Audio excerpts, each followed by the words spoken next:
will defeat radical Islamic terrorism, just as we have defeated every threat we've faced at every age and before.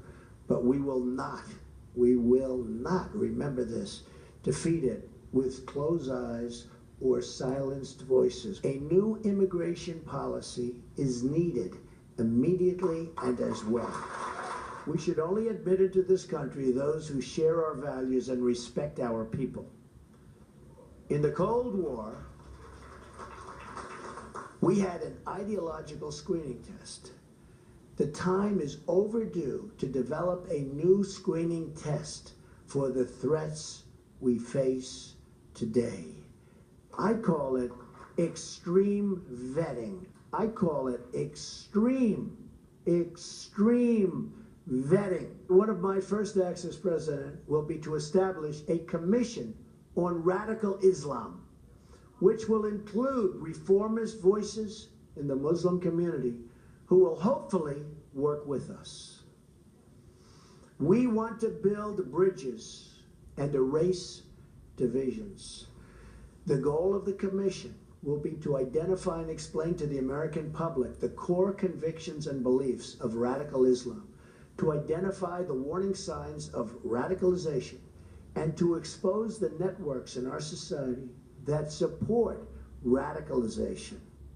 Donald Trump earlier this week laying out his plan to defeat ISIS and radical Islam. We continue now with the former Speaker of the House, Fox News contributor Newt Gingrich. Before I get to what he just said there about extreme vetting and certainly putting this commission together, I think it's important. We now know the president lied, Josh Earnest lied, John Kerry lied. The Iranians told the American people the truth about ransom paid for hostages. They specifically said they would never do that, and then they got caught and they had to admit it. What should happen? Well, I think we should defeat Hillary Clinton. I mean, I think yeah, I agree with that. Yeah. I mean, look, I think the Congress ought to hold hearings. You ought to make sure it's all in the public record. But the truth is, if you have an entire administration dedicated to being dishonest, it is very hard under normal circumstances to control them. That's why this election is so important. I mean, how could anybody who is angry about Kerry and Obama and Ernst, how could they possibly tolerate a Hillary Clinton presidency? Because she lies more than they do. She is vastly more corrupt than they are. I mean, nobody's ever actually suggested that Obama is corrupt, but she's actually corrupt, and that she has we learned more this week. I mean, clearly she sold access and profited from her office for the Clinton Foundation. But here's why Trump is so central to America's future. He is the first politician who's been willing to really take on the entire corrupt establishment. You have the big banks who, if they told the truth during 2008 and 2009, would have lost, all of their CEOs would have lost their jobs. You have the lobbyists in Washington, many of whom have behaved in ways that are totally indefensible, and their whole job was to win for their client, not to put the country first. You have the big unions, the teachers union, who doesn't care if the students fail to learn, if their lives are ruined, as long as the teachers union gets what it wants, which is money. You go down the list, you have the big donors, the people, the George Soroses of the world, who want globalization at the expense of the American people. When you go through all of that, you realize they can't tell the truth about what they're doing any more than Obama. If Obama had told the truth about Obamacare, you're not going to keep your doctor, you're not going to keep your insurance, your premiums are going to go up, your deductibles are going to go up, they'd have been slaughtered. He would not have gotten reelected.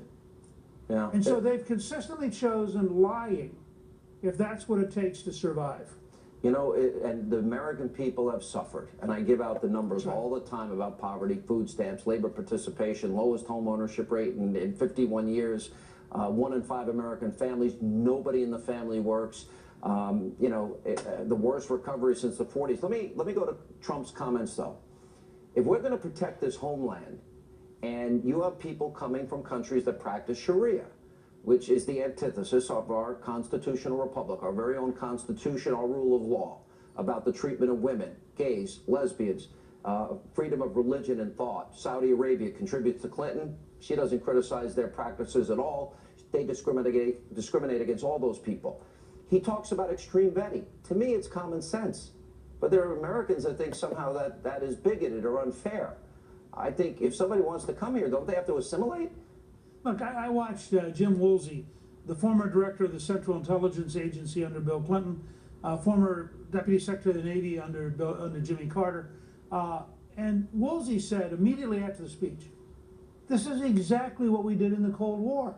We understood we were up against communism, not just the Russians, we were up against communism. And therefore we vetted you to make sure you weren't a communist dedicated to undermining our country, where we wouldn't let you in.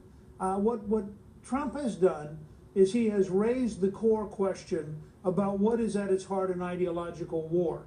And that is, I'm very much for legal immigration if you want to become an American. But I am not for somebody who comes here whose goal is to subvert and destroy the Constitution. And we have every right as Americans to defend ourselves and to defend our way of life and to defend our institutions of freedom. What do you think of his idea for a commission on studying and coming up with strategies and tactics to deal with radical Islamists? Well, it'll depend, first of all, on who you appoint, because if you pick somebody from the Muslim Brotherhood, the commission will be destructive.